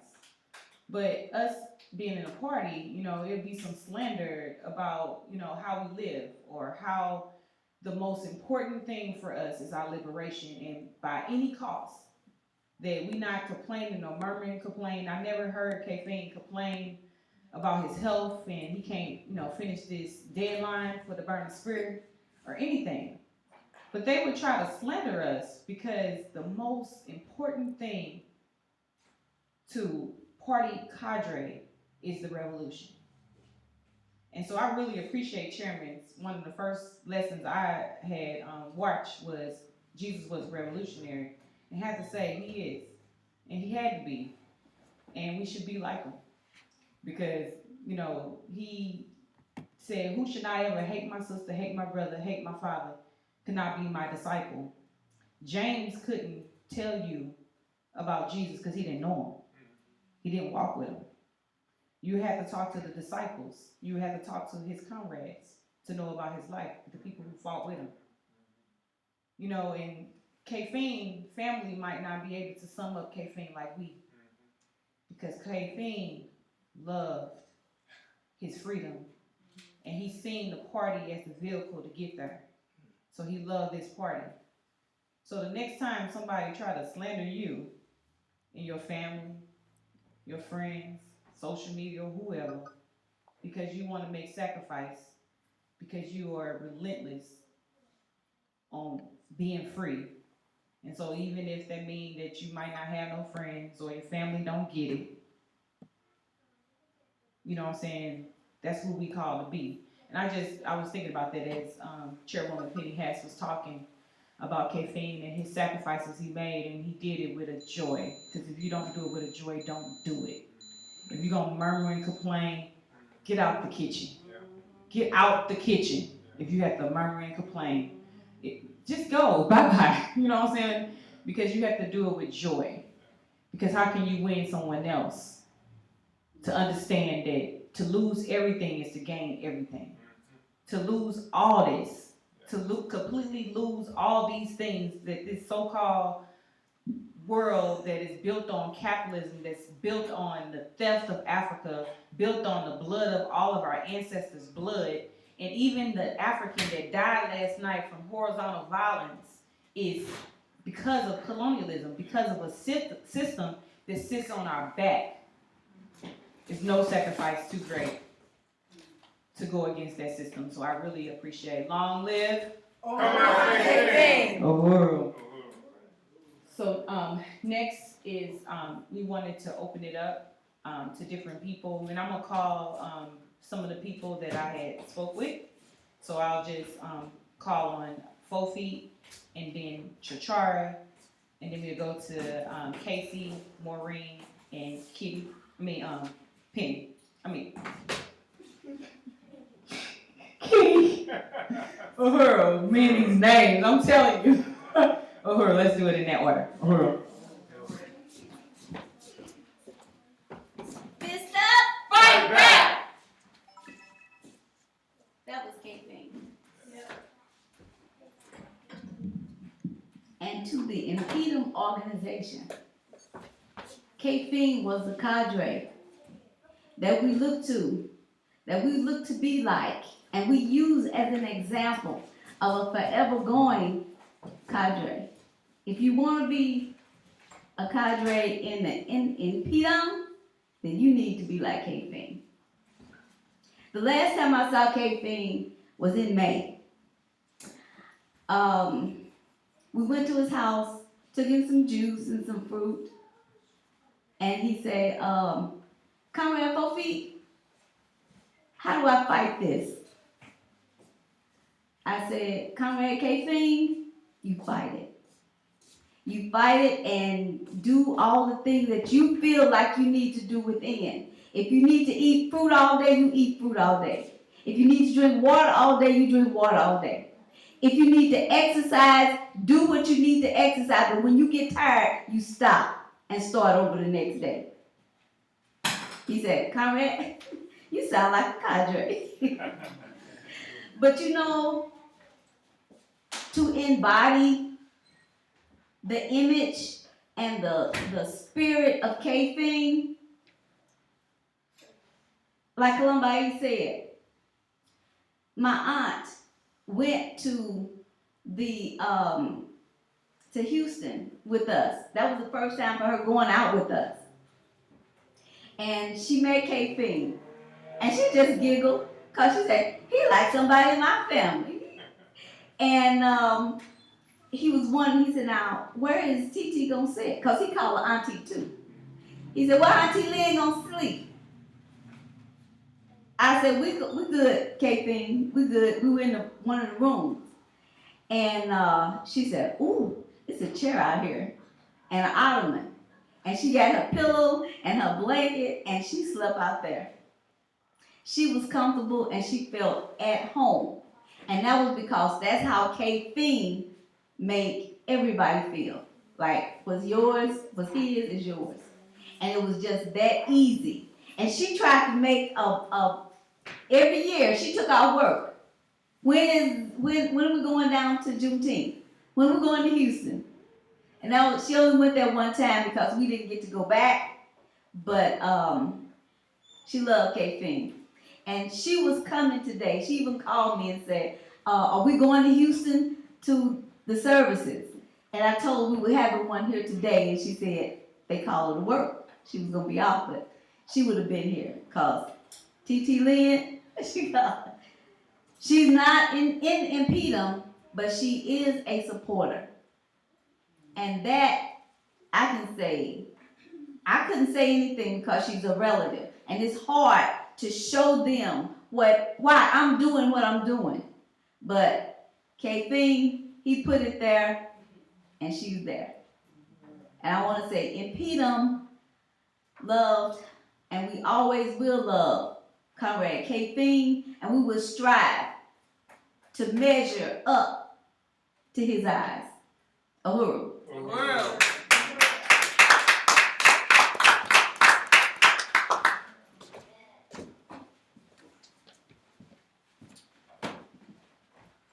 Right, Uhuru.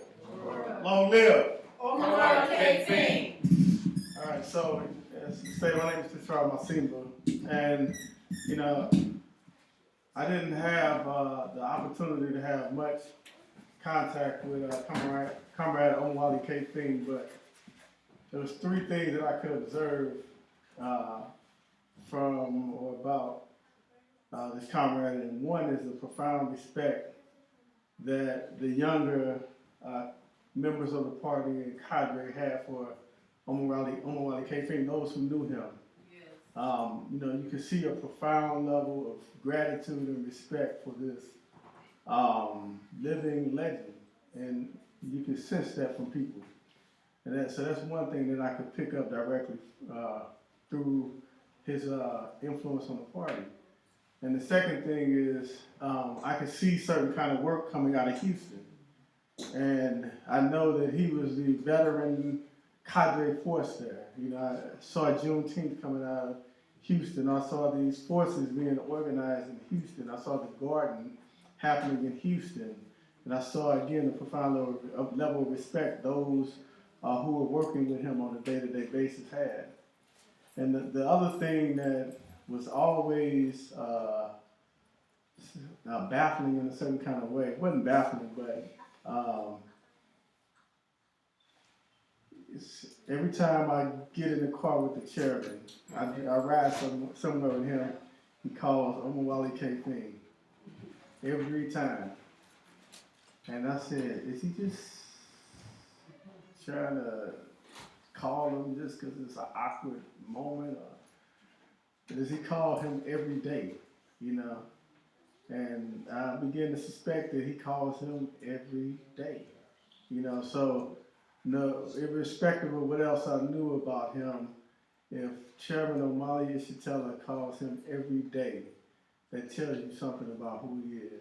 And so I know that what the chairman says when he comes up here and talks to you, he believes. You know, he's not just offering rhetoric, but he saw something in this comrade. And so I had a profound level of respect for him, even though I didn't really know him that well. And it makes me realize how much I have to go in terms of my commitment, my development, and I just appreciate his stature and his example. Uhuru.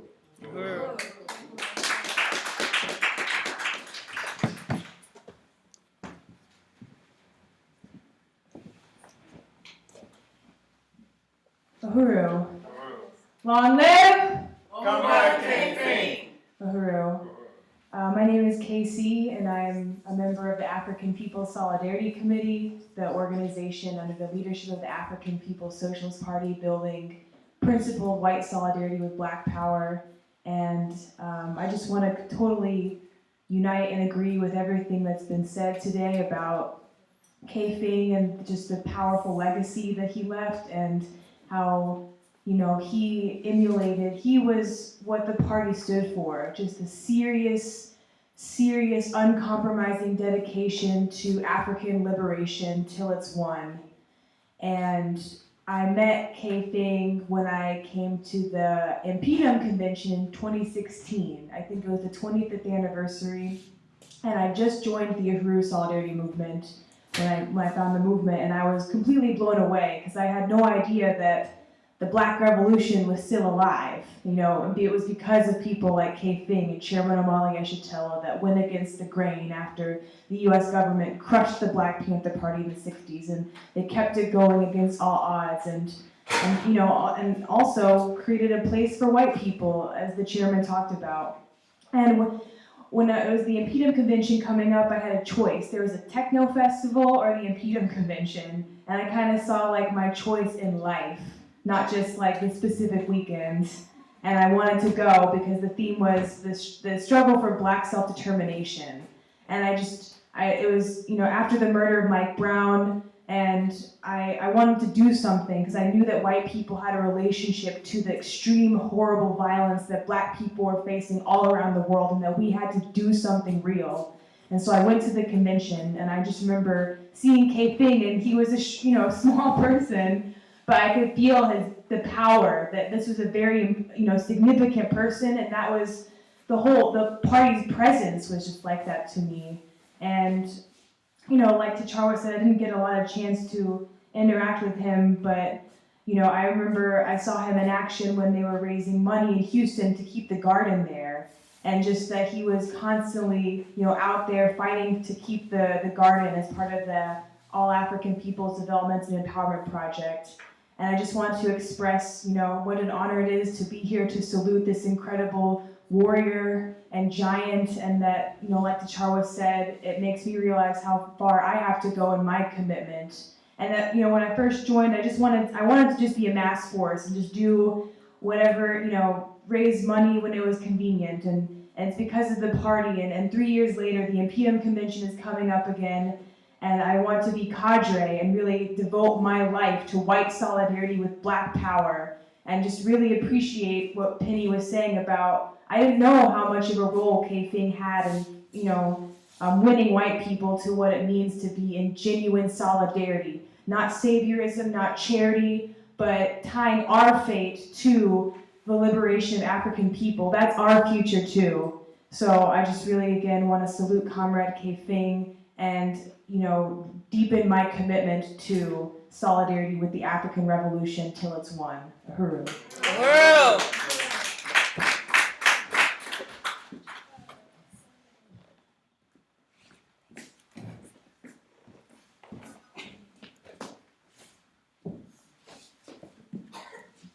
Uhuru. My name is Omali Yeshitela, and long live. Long live. Uhuru. I just really want to say that I actually talk to Kefing every single day. I mean, like, literally, when Chairman and I are in the car, every single day in the morning, when we're on our way to work, and in the afternoon, when we're on our way home, that was the phone call in the car, and he was a giant, he really was, and he just loved the party, he loved the Burning Spear newspaper, and one of the things that he really was, won me to is to put an article around the economic work in the Burning Spear. So now we have the Office of the Deputy Chair article that's represented in the Burning Spear, that we talk about all the economic work that we're doing all over the world, because he understood that the economic and political are one. He understood that, and so he was like, DC, you just got to he called me owner. He said, owner, you just got to put an article, telling about all the work that happens all over the world around the economic work. So I really want to salute him, and what we're going to do in every institution that the party has all over the world, in St. Petersburg, here in St. Louis, in California, in Philadelphia, we're going to hang this photo of Omowale Kefing up in our institution, so he will never be forgotten. Long live Comrade Kefing! Uhuru.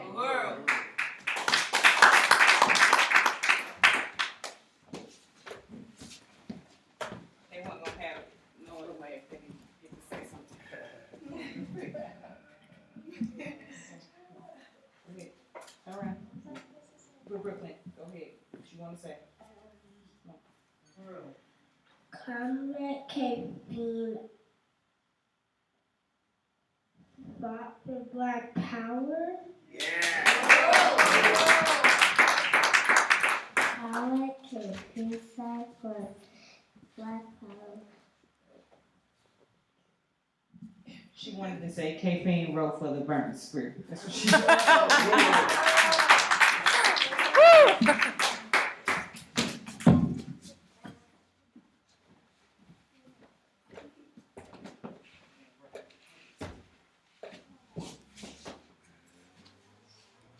My name is Maureen Wagoner, and I'm also a member of the African People's Solidarity Committee. And, it's the organization, as people have said, of white people under the leadership of the African People's Socialist Party that goes out into the white community to win reparations and to win the truth of our history, as my chairwoman Penny has said and others have said. And I joined the African People's Solidarity Committee in San Francisco and worked in Oakland. And I just had the profound honor of working with Kefing. And as Chairwoman Penny said, he was so instrumental in the development of APSC at the time. There was a lot of struggle that the party was taking on in Oakland and in San Francisco. It was at a time, as Chairwoman Penny said and the chairman talked about, of the defeat of the Black Revolution. And there were white organizations who were opportunists, who were trying to take up all the space that the Black Revolution had, and who were trying to lead the Black movement, of course, away from revolution. One of them was Prairie Fire Organizing Committee. And I just remember doing a tour with Kefing around the African National Prison Organization, and we actually had to go to LA and speak at an event to win other white people, but Prairie Fire controlled that event. And it was a time that was very dangerous for the party. There was a lot of attacks coming down on the party. Kefing was fierce, and he taught us to be fierce. So even though I was young, I had never been political before that, he made it possible for me to take a stand in that situation. And then right after the event said, okay, now we gotta get out of town. And we did, we went to the next city where we were doing another event, so, that's a true story. And it was real, you know, and then just that, you know, he loved the spear, and I had the honor of working with the chairman and Kefing on the spear in the Uhuru house. Sometimes they would leave to go get dinner or something, lock me in, and then Kefing would come back and he had his knock on the door. It was like, it's Kefing's back, we're gonna stay up till 2 o'clock in the morning and finish the spear. Kefing fought for the spear, not just for producing it, but for what was in it, for how it got into the hands of the people. And he was, as the chairman said in his presentation that was on Facebook a while ago, a propagandist, but he was a propagandist for the people, for the African working class. The Joyce and Jeffrey Wheeler, that was in the video, and Chairman Penny talked about it. This was a mother and her son who died trying to sleep in a building in Oakland because there was 10,000 homeless people in Oakland, and the party was making a campaign around the question of homelessness. Kefing went and put those coffins up on that porch, but he slept in that building too as part of the campaign to expose what was happening to African people. And then just one last thing is that I remember there was a struggle around, this was again part of the housing struggle, but with the white left around trying to put forward the question of South Africa before addressing the question that there was 10,000 African people in Oakland who were living with no place to live.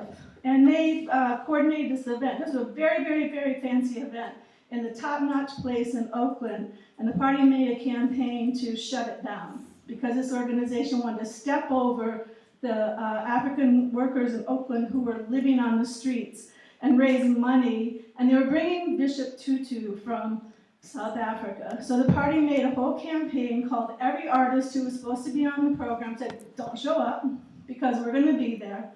And then called people, I think Ted Kennedy was supposed to be there. You know, John Lee Hooker was supposed to be there, Stevie Wonder, all these people.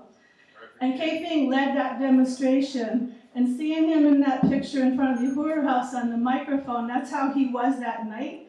And he started chanting, they're drinking blood in there, the blood of African people. And nobody crossed the picket line. That was Omowale Kefing, that was my honor.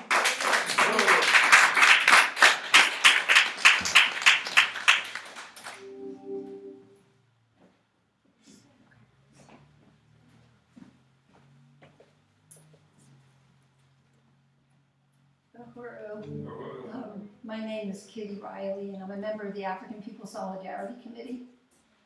And I want to appreciate President Comrade for asking me to say a few words.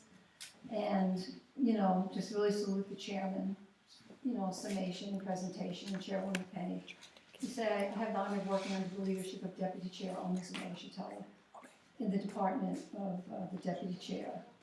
But when I met Kefing, I was, you know, this white bourgeois feminist, all the kind of garbage one has in one's brain when you're white, all the opportunist things, but I was just sick of it because I had witnessed the Panthers and supported the Panthers in the 60s. You know, but they crushed the Panthers, and then I did what white people did. I just went for myself, you know what I mean? They you know, arrested them, you know, I demonstrated for the Panther 21 in New York, you know, and even, you know, for others, but, you know, read their newspaper, but didn't know how a white person could have a principled relationship to it. So, you know, and then they killed Fred Hampton so brutally. So, you know, I just, you know, went for myself, you know, and, you know, lived a life in the woods and organic gardens and, you know, just everything to improve myself and have my, you know, exercise and all this. And frankly, I'm not against any of that. I'm just saying it was under the context of selling out, you know, the African Revolution. It didn't happen to the white women's movement. In fact, it was birthed because of what the Black Power movement did. And, you know, just lived that out, but could start really seeing all the contradictions. And then someone came up to Eugene from APF, the Campaign to Free Desi Woods, to say, would somebody have an event? And so I said, yes. I saw, they showed a PowerPoint on, it was called, what was it called? The carousels with the slides. Yeah. It was, we are the APSP, and then it was the Campaign to Free Desi Woods. And I was, you know, just completely wanted to have, you know, a principled relationship to this organization. So, you know, Kefing was, you know, the first person that I ever met in the African People's Socialist Party. And he, you know, as everyone has summed up, he had a tremendous impact on the solidarity movement. And we kept him up talking till like 3 in the morning. He explained everything about the counterinsurgency, the history of the party, you know, what the party was doing, the Campaign to Free Desi Woods, why it wasn't this feminist issue, but an issue of colonial violence. And, you know, and then, you know, I started working on that committee, and then I was asked if I wanted to join the campaign to smash the death penalty. And the party had this campaign to smash the death penalty. So I organized an event in Eugene again, and that's the second time I met the party. It was Kefing.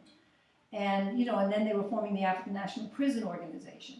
And so, you know, we were asked to raise money so 5 African people from the Northwest could go to the founding convention.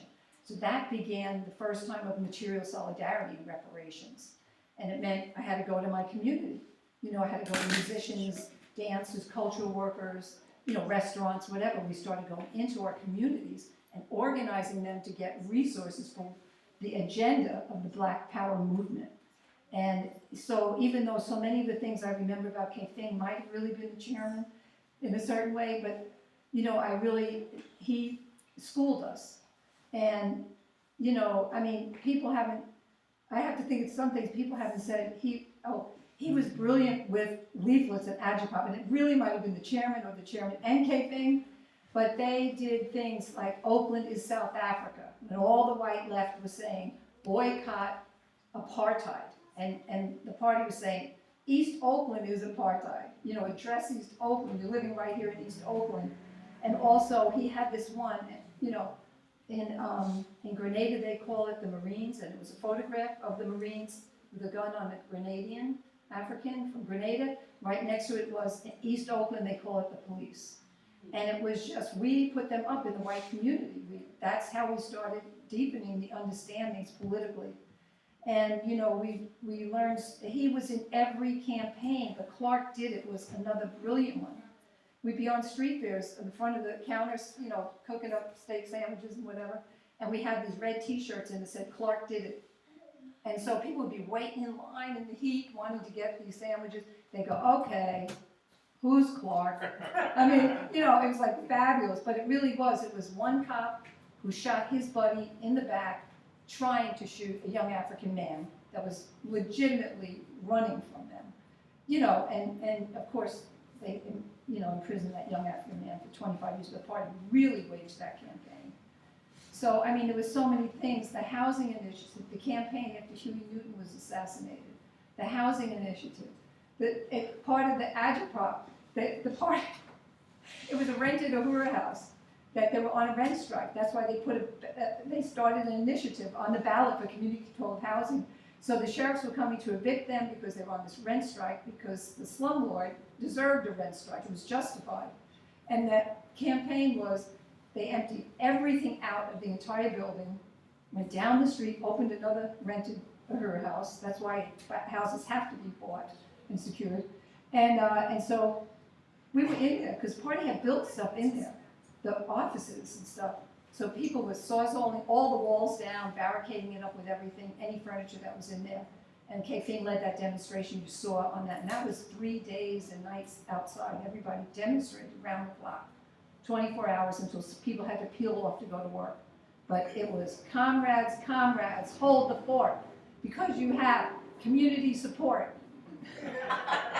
Comrades, comrades, don't let them in. No, wait, we can win if you just don't let them in. And there was nobody in there. There was a radio playing. And it was like 3-4 days waiting for the sheriffs, and finally they come with a huge battering ram. They had paddy wagons. You know, they had the wagons up the street.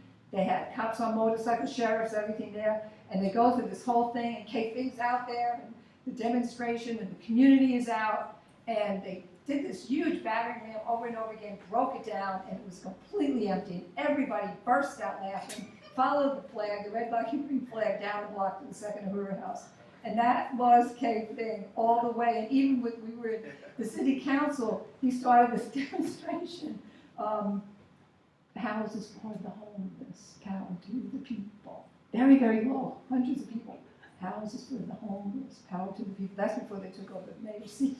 But it was one campaign after the other. Comrades, and he was so brave, he was so kind, you know, so loving, and just I would, you know, just to aspire, have someone like that to aspire to, you know, that is my, you know, commitment to her.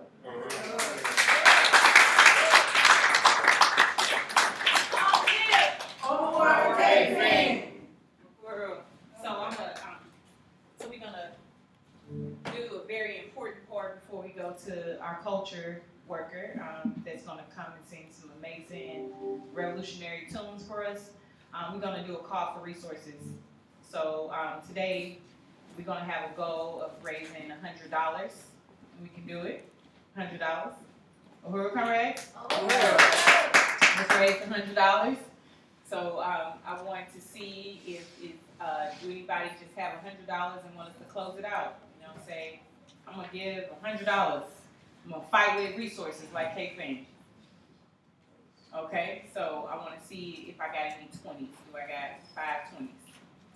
2 20s. Okay, so we got 3 20s. So we got $60 right there. Where's the 10s? Don't go to 5s until I get to my 10s now. 10. Okay. Okay, that's fine. So we got 10. We got another 10. Okay, so I'll go to the 5s. Okay, 5, 10, 15. Keep your hand up for me. 5, 10, 15, 20, 25, 30. $30 in 5s. 5, 40, 50, 50, and 60. Any ones? Great. Okay. Any ones? Okay, so I believe we got it. That was, if I was counting right, is that 110? 110, hey? Count that money, baby! Count that money. There's nothing wrong with counting. Count the money. Uhuru. Thank you, comrades, for helping us raise that $110. Black people united will never be defeated. Black people united Will never be defeated. Uhuru. I just really appreciate the morning study. Every Sunday at 7 o'clock our time here in St. Louis, you can catch Omali Taught Me in the morning. You can lay right in your bed, or you can come down here to the Aqua Hall and catch it when Chairman's in town. But it's been on dialect materialism. And I was thinking about the study, and I knew that we had this particular Sunday rally, and I couldn't help but to think about how Kefing had this down to a T. You know, and I was thinking about every conversation, how he had summed me up, and he was working me, and what he was telling me about from the beginning when he told me he said, "You the international president from St. Louis. I know who you are." You know, and he would say, "See, Comrade, this is what you're gonna have to do." You know, and he would tell me, and even Kefing was the one that really helped me to understand what it meant to mobilize people to BIB, you know, like mobilizations and how to struggle and get people there. Because Kefing would struggle with you until you didn't want to struggle no more. He would struggle. Like if you was willing to fight and wanted to be in the work, he was going to struggle for you to be there until you didn't want to be there no more. And I appreciate that. And Kefing was always like, "Listen, thank you, Comrade. Y'all gotta get about 2 rooms, and then y'all don't need no everybody. Y'all going on a revolutionary trip. You gotta teach them how to be in the bush. They ain't gonna be ready for the bush if they go into suites." He said they gotta be able to hit that floor, you know. And I really appreciate that because I can really say that that's what helped me mobilize. And I want to, you know, like Chichara was saying and Casey. Is this memorial just helped me to put a mirror in front of myself and see how much more I have to do to live up to a revolutionary giant. And I said that Kefing, this is exactly what he would want us to be doing. This is what he believed in with all his heart and everything that everything that he was, is to organize, mobilize, bring people into the party, love the party, be loyal to the party, and never give up. So I just really appreciate everything that everybody said, and it was very powerful. And now, Makeda, you coming with, so we didn't, Makeda, come on. And I also want to mention that next weekend, starting on Friday, is the International People Democratic Uhuru Movement Convention. It's people coming from literally everywhere. We're going to have presentations from South Africa. Them comrades have been doing tremendous work. We're going to have a tour to our new office on Delmore and Union. So you don't want to miss this convention. It's a 3-day convention. The first day is our turn up. It's going to be The Struggle is Real award ceremony. We're going to have a Uzi fashion show. We're going to have presentations by Chairman Omali Yeshitela. Myself, 5 years, comrades, 5 years. Been serving as the international president for 5 years. So this is a big one. And we're going to be going through the political report from the 7th Congress, where it speaks to InPDUM and what we have to do to build this mass organization. So come out to the convention. If you need any information about how to register, you can do that today. It's not too late. You can register right here on the grounds. We have forms on the back to get you all signed up and register for the convention. So you don't want to miss that. And now, Makeda, Uhuru. And after Makeda, we'll be having Kermit. Uhuru. Y'all don't take me with me. Yes. All right. Move on over. All will move on over you. Move on over. All will move on over you. Move on over. All will move on over you. The movement is moving on. Malcolm X, so you did not die in vain. No, Malcolm X, no, you did not die in vain. Malcolm X, no, you did not die in vain. 'Cause the movement is moving on. Marcus Garvey. Marcus Garvey, oh, you did not die in vain. No, Marcus Garvey, no, you did not die in vain. Marcus Garvey, oh, you did not die in vain. 'Cause the movement is moving on. Comrade Kefing. Comrade Kefing, oh, you did not die in vain. Everybody, Comrade Kefing, oh, you did not die in vain. Comrade Kefing, no, you did not die in vain.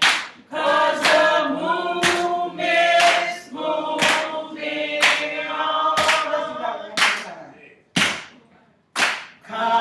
Comrade Kefing, oh, you did not die in vain. No, Comrade Kefing, oh, you did not die in vain. Comrade Kefing, no, you did not die in vain. 'Cause the movement is moving on. Comrade! Uhuru!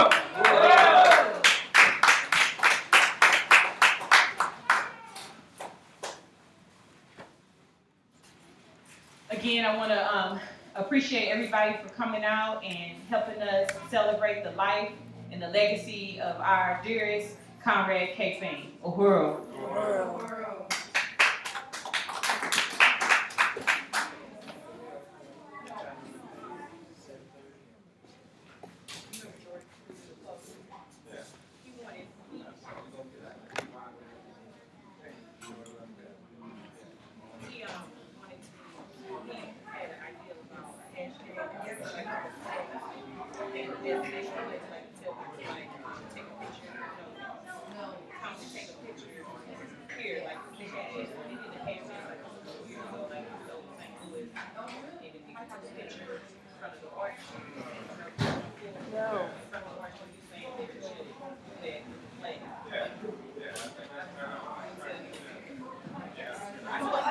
I might not be saying it right, he said, because he had the hashtag, you know. Yeah. That's cool. I like that.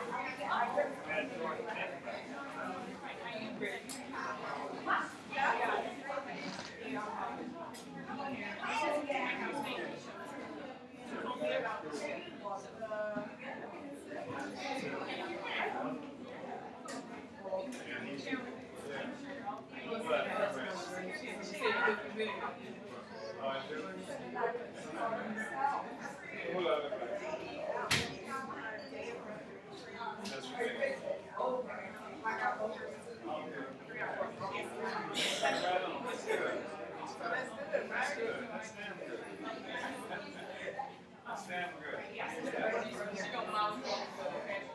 Okay.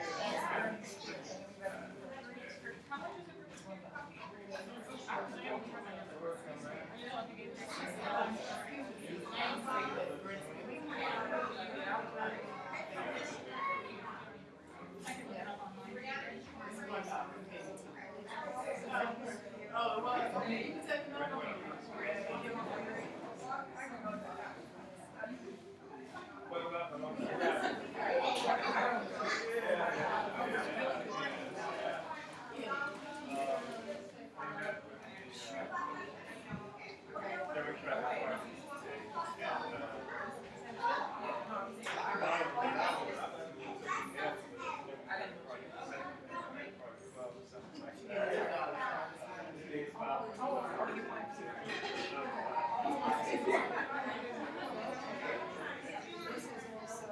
But if they're gonna open their campaign up, I don't know if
Thank you.